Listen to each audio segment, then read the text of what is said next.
এই ড্রিঙ্কসটার সাথে অনেকে পরিচিত না হলেও এটা অনেক জনপ্রিয় এবং রেস্টুরেন্টে অনেক চড়া দামে এটা বিক্রি করা হয়। আসসালামু আলাইকুম, ওয়েলকাম মাই পেজ আমার রান্নাবান্না। বলছি বোবা পার্ল ড্রিঙ্কসের কথা। দেখতে অনেক কঠিন কিছু মনে হলেও এটা আসলে অনেক সহজ একটা রেসিপি। এখানে আমি 1 কাপের মতো সাবুদানা ব্লেন্ডারের মধ্যে গুঁড়ো করে নিয়েছি। এখন গুঁড়ো করা সাবুদানাগুলোর মধ্যে 2 টেবিল চামচ আইসিং সুগার দিয়ে দিব, 2 টেবিল চামচ কোকো পাউডার দিব আর 1 টেবিল চামচ কর্নফ্লাওয়ারও দিব। এইবার মিশ্রণটাকে খুব ভালো করে মিক্স করে নিতে হবে। আপনারা চাইলে সবগুলা মিশ্রণ একটা স্ট্রেনারে ছেঁকেও নিতে পারেন। এখন আমি পার্লগুলো বানিয়ে নিব। তার জন্য মিশ্রণের মধ্যে অল্প অল্প করে পানি দিয়ে একটা ডো তৈরি করে নেব। একসাথে বেশি পানি দেওয়া যাবে না, অল্প অল্প করে পানি দিয়ে আস্তে আস্তে মিক্স করলে একটা সুন্দর ডো তৈরি হবে।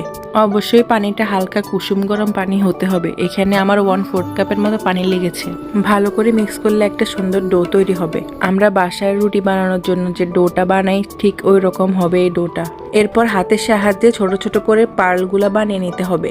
এই তো এখানে আমি সবগুলো পার্ল বানিয়ে নিয়েছি। এখন এই পার্লগুলোর মধ্যে 1 চা চামচ কর্নফ্লাওয়ার দিয়ে দিব যাতে একটার গায়ে একটা লেগে না যায়। এখন পার্লগুলো সিদ্ধ করে নিতে হবে, তাই আমি চুলায় একটা পাতিল বসিয়ে পানি গরম হতে দিয়েছি। পানিটা একটু গরম হয়ে আসলে সবগুলা পার্ল একে একে দিয়ে দিব। কিছুক্ষণ সিদ্ধ করার পরে পার্লগুলো একদম পারফেক্ট ভাবে হয়ে যাবে। আমার আনুমানিক 10 মিনিটের মতো টাইম লেগেছে। আমি একটা পার্ল হাতে নিয়ে দেখাচ্ছি, দেখুন কতটা সফট হয়েছে। এখন আমি পার্লগুলোর জন্য একটা ক্যারামেল সস বানিয়ে নিব। সেজন্য একটা পাতিলে আধা কাপের মতো চিনি নিয়ে নিয়েছি। এটা জাস্ট ক্যারামেল যেভাবে বানাই ওইভাবে বানিয়ে এর মধ্যে পানি দিয়ে দিব। প্রায় 1 কাপের মতো পানি দিয়েছিলাম এই ক্যারামেলটার সাথে।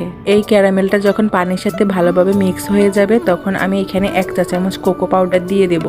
এরপর কোকো পাউডারটা মিক্স করে ভালোভাবে ফুটিয়ে নিলে ক্যারামেল সসটা রেডি হয়ে যাবে। এই তো আমার ক্যারামেল সসটা রেডি। এখন সিদ্ধ করা বোবা পার্লগুলোর মধ্যে ক্যারামেল সসটা দিয়ে দিব। এই যে দেখুন আমার বোবা পার্লগুলো কত সুন্দর এবং গ্লসি হয়েছে। কাউকে না বললে বুঝবেই না যে এটা বাসায় বানানো হয়েছে। এখন বোবা পার্লগুলো খাওয়ার জন্য চকলেট শেকটা বানিয়ে নেব। এইখানে আমি 1/2 লিটার দুধ নিয়ে নিয়েছি। এর মধ্যে আমি যে আইসিং সুগারগুলো করে রেখেছি ওইগুলো দিয়ে দিলাম। ফ্রিজে আমার কাছে একটা কিটক্যাট ছিল, সেটাও দিয়ে দিয়েছি। আর দিয়েছি কিছু কোকো পাউডার এবং মিল্ক পাউডার।